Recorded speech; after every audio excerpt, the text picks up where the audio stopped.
Chers amis, eh bien, bonsoir. Toujours bien aussi d'échanger comme ça, c'est édifiant pour nous.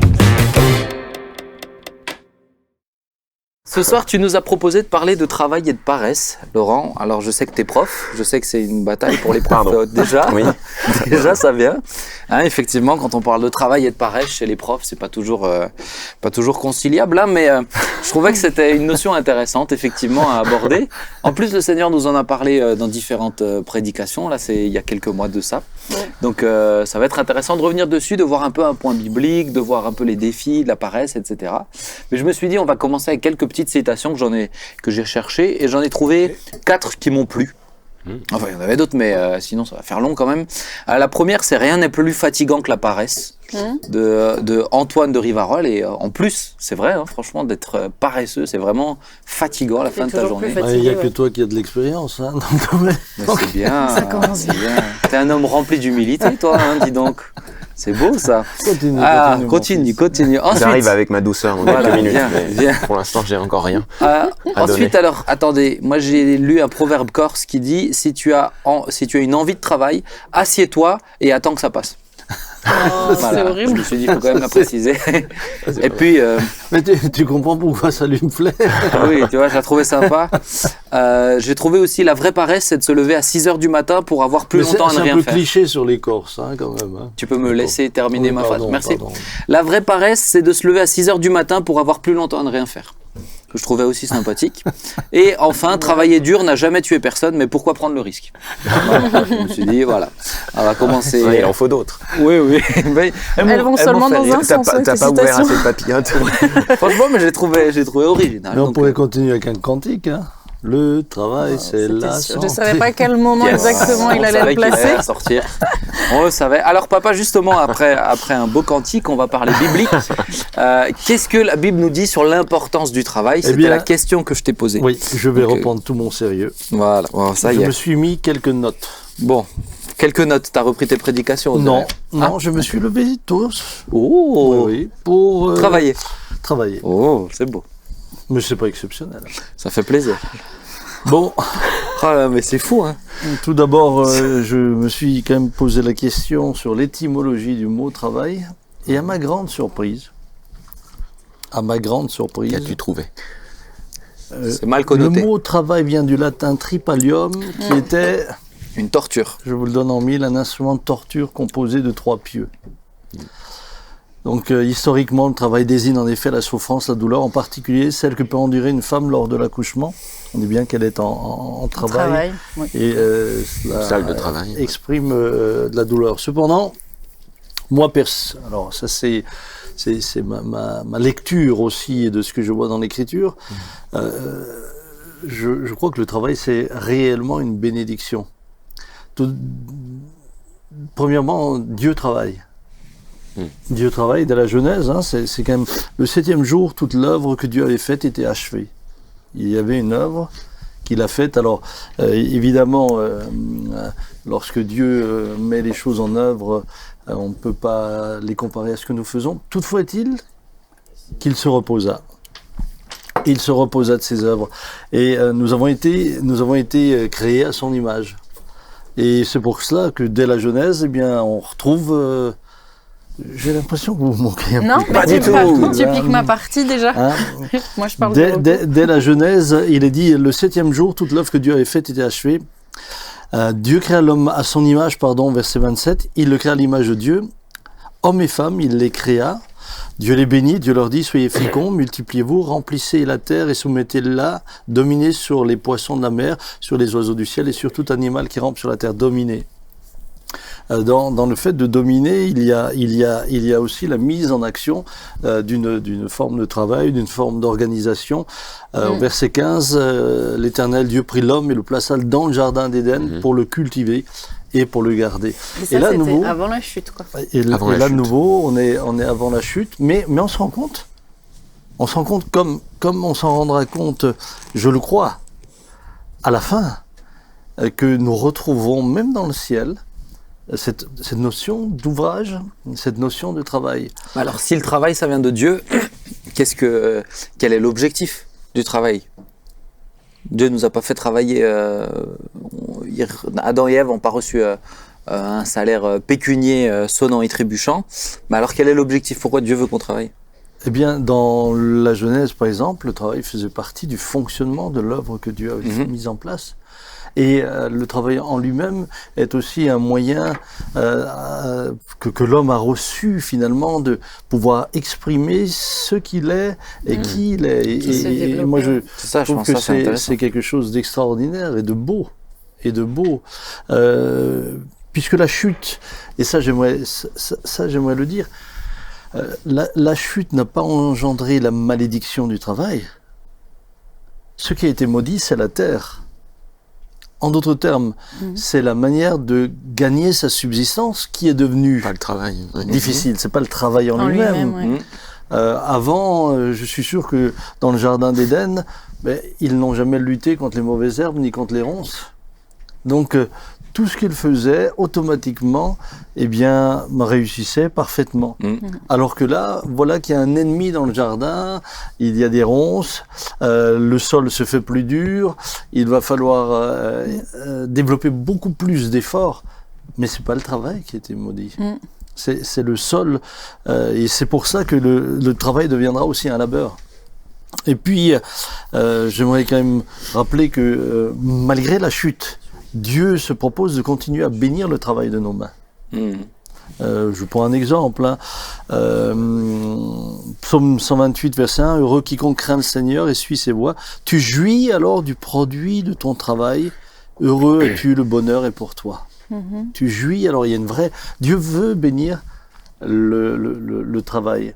Et ce serait dommage de se priver d'une bénédiction que Dieu veut nous donner au travers de notre travail.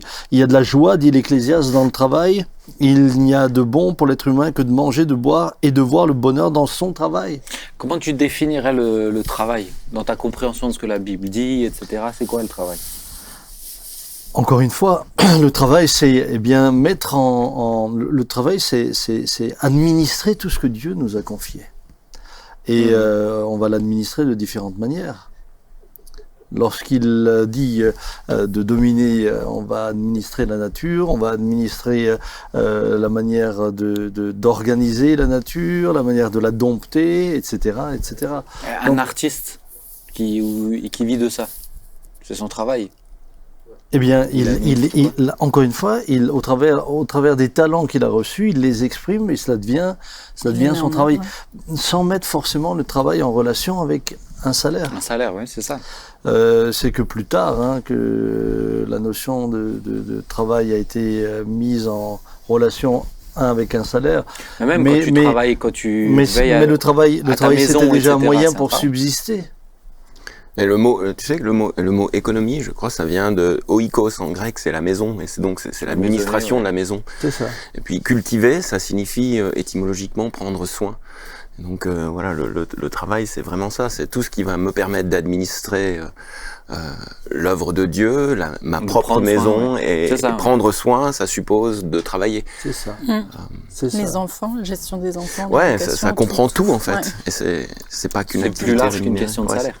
Alors c'est vrai il peut aussi y avoir de la peine dans le travail, et ça la Bible en parle aussi, puisque mais ce qui est très intéressant, entre autres dans l'Ecclésiaste, c'est que l'Ecclésiaste, lui, la vraie problématique qu'il a face au travail, c'est mais pourquoi est-ce que je fais tout ça quand je vois qui en bénéficie? Je vous lis juste, j'ai détesté Ecclésiaste 2, 18, tout le travail que j'ai fait sous le soleil et que je dois laisser à celui qui me succédera. Et c'est vrai que suivant celui qui te succède, aussi. Tu dis waouh. Ça risque d'être dilapidé. Ouais. Qu'est-ce qu'il va en être fait? Maintenant, pour parler du travail et pour dire aussi que le travail, c'est vraiment la volonté de Dieu. Dans Proverbe 18, 19, il dit « Celui qui se relâche dans son travail est frère de celui qui détruit ». Et Paul, lui, sera beaucoup plus radical. On en reparlera sûrement, mais il dira que celui qui ne travaille pas ne mange pas. Ce n'est pas sous-entendu les personnes malades ou handicapées qui ne pourraient pas travailler ou actuellement qui seraient au chômage alors qu'ils cherchent du travail. C'est sous-entendu vraiment le paresseux. Maintenant, Alors, peut-être, moi j'ai une question pour Laurent ou Joy aussi, et toi aussi, mais peut-être après. Qu'est-ce que vous pensez dans la génération qui est présente maintenant, le travail, c'est vraiment la réalisation de soi aussi, et il faut que ça corresponde au fait que ça t'épanouisse forcément. C'est-à-dire que tu dois travailler dans ce que tu aimes forcément, c'est-à-dire qu'il n'y a presque pas d'effort puisqu'il y a une grosse dose de plaisir dedans. Qu'est-ce que vous pensez de ça? Qu'est-ce que vous pensez de cette notion? Tu vois un peu sur les réseaux sociaux notamment, mais tu peux travailler en étant tous les jours en vacances, en étant en voyageant, en étant... Qu'est-ce que vous pensez un peu de cette mentalité? Certains le vivent, c'est une chose, mais c'est vraiment une mentalité, une tendance qui est présente. Moi, je pense que ça va un petit peu de pair avec la société de consommation. Finalement, tout doit servir à notre épanouissement, à notre développement. Et moi, je pense que le travail sert de toute manière à notre développement, parce que même si tu fais un travail qui ne te plaît pas, et je pense que dans tous les jobs, il y a forcément une part qui nous plaît pas, donc on aime moins. T'as fait un travail qui t'a pas plu? Oui, oui, j'ai travaillé en usine pendant les étés. En soi, le job me plaisait pas, mais je trouve que ça te développe dans ton caractère, ça te développe dans ta résilience à certaines tâches. T'en tirer un bénéfice, quoi. T'en tirer un bénéfice qui n'est pas un bénéfice, comment dire? Financier. Non, même pas juste financier, éphémère. T'en tires un bénéfice un peu plus profond parce que tu vas chercher dans tes limites et puis ça te développe à ce niveau-là, quoi. Et voilà, alors on parle de travail comme dit, hein, de manière générale, mais il y a certaines tâches même qui font pas partie de mon travail, qui me ramènent une rémunération, n'est-ce pas? Mais rien que le fait de gérer la maison, etc., c'est pas toujours gratifiant, mais quand même à la fin de la journée, une fois que tu l'as fait, bah t'as une satisfaction au fond de toi, même si les tâches en soi n'étaient pas gratifiantes. Mais voilà, tu en tires une satisfaction parce que la satisfaction du travail fait et bien fait, quoi. Ouais. Je sais pas comment le dire. Et Laurent, toi, qu'est-ce que tu en penses aussi sur le plan de cet aspect aussi biblique où on comprend que dans le travail, il y a une notion aussi de se donner pour administrer d'autres aussi, pour prendre soin de choses plus larges que juste notre propre plaisir. Mais est-ce que tu penses que cette mentalité-là qui est un peu dans la société, c'est quelque chose de compatible aussi avec la Bible, ou quelque chose à encourager? Moi, je dois dire, j'encourage pas forcément les jeunes à faire tout le temps... à suivre un peu cette mentalité. Je trouve que des fois, elle est très déséquilibrée, elle est illusoire aussi. Hein. Elle est surtout illusoire. Elle est clairement compréhensible. Comme tu le disais, Johanna, dans une société qui n'est pas théocentrée, on va dire, mais qui est égocentrée, forcément. C'est compréhensible que l'individu veuille tout ce qui va lui permettre de s'épanouir. Donc ça me paraît compréhensible, même si c'est illusoire, mais je crois qu'en effet, le travail, si on part du principe que travailler, c'est prendre soin de ce qu'on a à faire. Moi, je sais qu'en tant qu'enseignant, il y a des tas de choses, en effet, qui ne sont pas source de plaisir. Bon. Malgré tout, il y va de mon intégrité. Donc, qu'est-ce que t'aimes pas faire en tant que prof? Je sais pas, corriger des copies, par exemple, c'est pas forcément surtout certaines, mais même la plupart, c'est pas une partie de plaisir. Et puis, très honnêtement, parfois, en fonction des classes qu'on a, c'est pas toujours simple, et tu ne ressors pas forcément d'un cours en ayant l'impression de t'être épanoui aussi. Mais là, j'ai vraiment envie de dire que c'est pas forcément le but.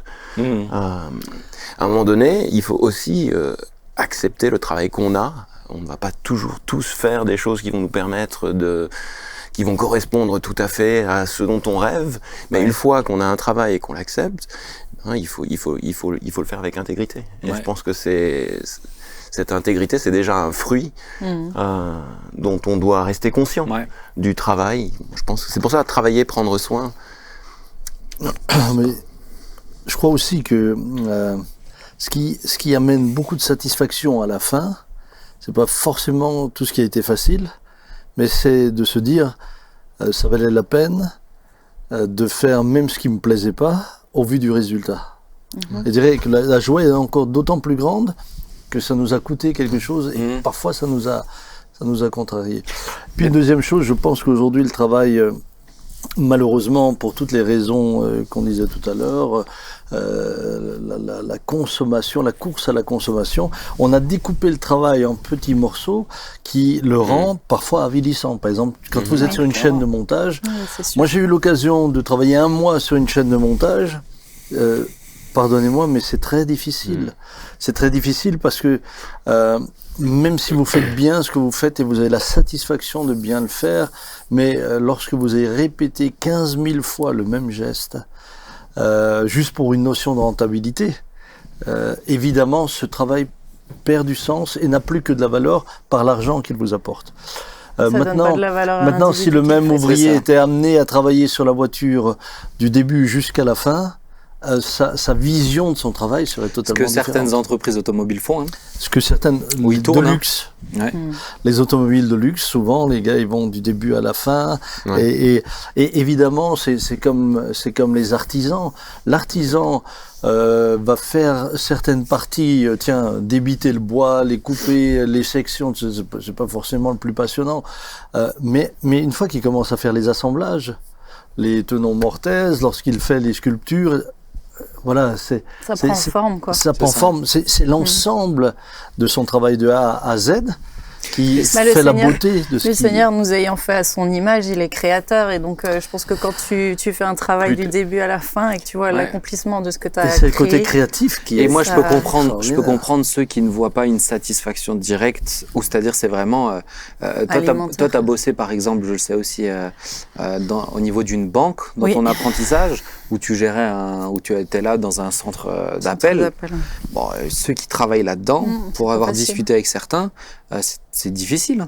C'est difficile, c'est usant parce que tu as énormément de râleurs au téléphone. Oui. C'est aussi une nouvelle manière un peu de travailler quand même, parce que tu n'as pas les gens en face, il y a un côté un petit peu de la chose qui fait que le travail en soi perd aussi un peu de satisfaction. C'est comme ceux qui, aujourd'hui, le résultat de leur travail, c'est des coups de poker. Quand tu es trader ou comme ça, suivant le coup de ta réussite, tout d'un coup, tu as une somme que l'autre ne gagne pas en une année. Et ça, pour moi, ça n'a plus la même valeur. Ça se joue sur d'autres choses. Moi, je suis impressionné du nombre de jeunes, même chrétiens, où leur objectif de vie, c'est faire de l'argent. Et faire de l'argent rapidement. Aujourd'hui, sur les réseaux sociaux, mais ça pullule de partout, que des conseils pour faire de l'argent très vite. L'argent vite et sans effort. Et sans effort, ouais, c'est ça. Mais parce qu'on veut une vie confortable. Est-ce que voilà, alors la vraie question, c'est est-ce que ça rend la vie vraiment plus confortable épanouissante. Est-ce que ça rend la vie même épanouissante ? Puisque nous, on profite. Si une fois on a l'occasion d'aller sur un bateau, profiter pendant les vacances, on trouvera ça extraordinaire. Mais celui qui a son bateau tout le temps, à la fin, regarde les personnes très très riches, ils te diront, mais ils vivent pas pour l'argent. Ils courent pas pour l'argent. Ils courent pas pour tout ça parce que. Et puis souvent, on est preneurs. Hein. Et souvent dans certains milieux, justement, parce qu'on est dans cette course du plaisir, lorsque ces choses que sont l'argent, le matériel, ne nous satisfont plus, très souvent on va dans des directions beaucoup plus sombres, qu'on peut beaucoup moins montrer à la lumière, parce qu'il y a toujours une recherche de quelque chose de nouveau. Mais on se rend compte que c'est toujours le même cycle avec le péché. Hein. C'est ça. D'abord, tu as l'impression de monter, et ensuite ça te ramène très très bas, et puis on en a actuellement quelques exemples que je tairai. Mais si par rapport à ce que oui, tu peux. Ce que tu disais au côté épanouissant du travail, je pense aussi que cette recherche d'épanouissement dans le travail, je pense que certains mettent aussi leur propre valeur dans le travail qu'ils font, donc en fonction du job qu'ils vont faire, si les tâches leur semblent ingrates, c'est même leur identité qui peut être impactée. Et quand je pense au Seigneur, je me dis, il devait quand même se dire qu'il avait beaucoup plus de compétences et de capacités pendant ses 30 premières années qu'à être charpentier. Et pourtant, il a fait un travail difficile, un travail sachant toute la puissance, la force qui habite en lui, mais il l'a fait et pendant plus longtemps qu'il n'a exercé son ministère, quoi. Et je me dis qu'au final, c'est des métiers qui sont très honorables. Et si lui l'a fait, pourquoi pas nous, quoi. Oui, et puis alors Ésaïe aborde quelque chose d'intéressant, entre autres au sujet de la prophétie qu'il donne sur le Messie, c'est que il dit que au travers du travail de son âme, il a justifié beaucoup d'hommes. Et tu te rends compte que le travail, c'est pas seulement ce que nous voyons au niveau physique, mais il y a le travail de l'âme. Lorsque même spirituellement vous emmenez quelqu'un à Christ, lorsque vous priez pour elle, lorsque vous êtes dans un vrai travail spirituel, intérieur, et c'est quelque chose duquel on parle jamais. Et qui demande un effort. Et qui demande de la consécration, qui demande un effort, qui parfois t'amène à de la déception, qui parfois t'amène à de la... Quand tu vois que Jésus, c'est au travers du travail de son âme, mais quand tu vois la vie de Jésus, est-ce que ça a coûté le travail de son âme, que ça a coûté pour que nous soyons sauvés? C'est juste. Dis waouh.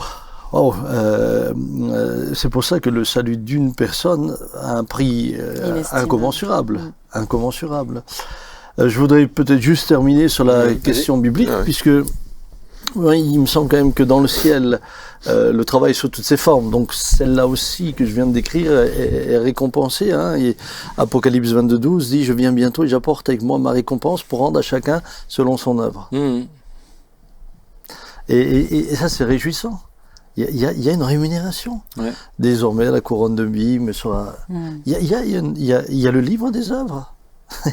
et moi, j'ai envie d'encourager tout le monde, mais tout ce que vous faites dans le cadre de l'œuvre de Christ, tout ce que vous faites... Et l'apôtre Paul dit en particulier aussi pour les frères qui sont dans la foi. Il précise en particulier, ne restera pas sans récompense. Et je termine juste là un peu je fais une allusion et puis le fait un peu travaillerons-nous dans le ciel, j'en ai parlé au début, puisqu'ils ils ont travaillé avant la chute. Est-ce qu'on travaillera après la restauration totale? Et alors dans Marc 14:25, Jésus dit je vous le dis, je ne boirai plus du produit de la vigne jusqu'au jour où je boirai nouveau dans le royaume de Dieu. Probablement qu'il y aura des vignes. Probablement qu'on va... Des vignerons célestes. Je sais qu'en haut, il y a quelqu'un qui est à la technique et j'ai envie de lui dire... Tu pourras continuer à soigner tes... Pour l'éternité. Elisabeth, tu pourras continuer à soigner des vignes pour l'éternité.